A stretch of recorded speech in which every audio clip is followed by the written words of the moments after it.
What's up, guys? My name is Matthew Lorber. And my name is Madvina Nan. And my name is Sahil Jaiswal. And I'm Paul Hamilton Wu. So to start off our presentation, we'll be talking about the question, are men more likely to have extramarital affairs than women? Or is cheating instead a result of other factors? We thought that it would be interesting to delve into the complex dynamics of extramarital affairs and question the common assumption that men are more likely to engage in such behavior than women, because popular stereotypes often perpetuate this belief, whereas our research wanted to delve into the concept that there might be other factors influencing infidelity that are multifaceted and extend beyond gender. There's various dimensions that contribute to the occurrence of extramarital affairs, and this emphasizes that cheating is a nuanced phenomenon shaped by individual, relational, and societal factors. We explored through 3 regressions what these results would be, and I'm going to hand this off to the men. Thank you. What's up? So we're going to dive into the nitty-gritty details of our data set. It was sourced from the Woodridge package and rooted in a 1978 journal article titled A Theory of Extramarital Affairs. The original data comes from a survey published in 1969 in an issue of Psychology Today magazine. We have a total of 600 rows of data in our table, with each row representing a married individual. The data set boasts an extensive collection of variables that provide a comprehensive view of marital dynamics. Our data set covers indicator variables such as male, coded as 1 if the person's a man, kids, coded as 1 if they are a child, and affair, coded as 1 if they've had at least one affair. Moving on to quantitative variables, we have age, measured in years, years married, indicating the years married, education, capturing years of schooling, and affairs, capturing the number of affairs in the past year. And let's not forget the categorical variables, religion, denoted as RELIG, measuring the level of religiousness on a scale from 1 to 5. And our last variable is rate married, rating the happiness of marriage on a scale from 1 to 5. So to uncover the effects that gender might have on affair likelihood, we first ran a regression using only 2 variables, the treatment variable being male, that one indicator of whether or not that person is a man or not, and affair was the response variable. And the results of this initial regression were that the coefficient on male was 0.044. So meaning being male corresponds to about a 4.44% increase in the likelihood of having an affair. However, due to the standard error being 0.035, it's not statistically significant. So then we reran the model using the control variable years married, and our result from that regression found that the coefficient for male decreased further and was even more statistically insignificant. But the so the control variable years married was 0.011 and also highly statistically significant.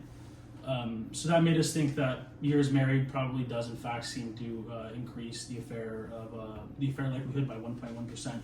So then we switched out the target variable to be years married instead of gender, and ran a regression including a bunch of other controls accounting for kids, age, marriage happiness rating, and religiousness.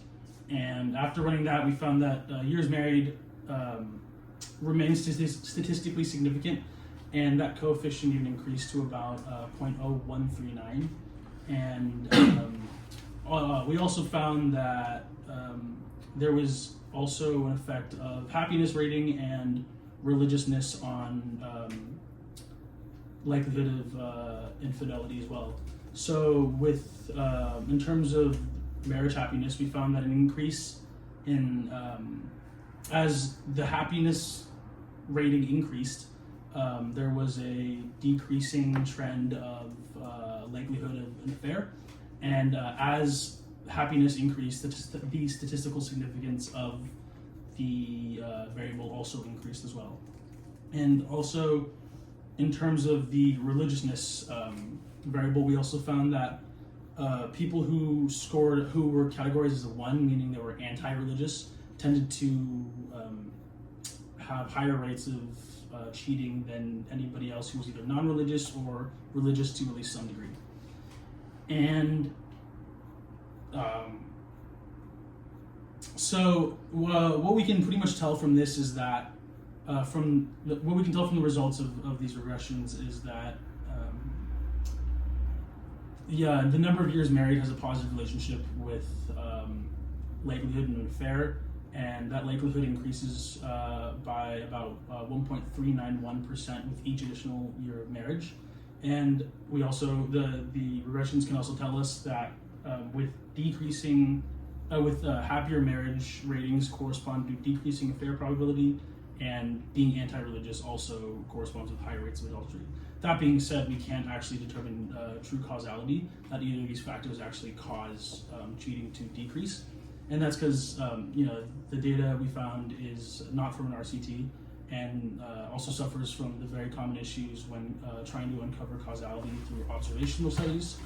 Specifically, in this case, the survey from Psychological Today probably isn't representative of the population, and it suffers from the typical survey issues such as response bias, non-response bias, etc.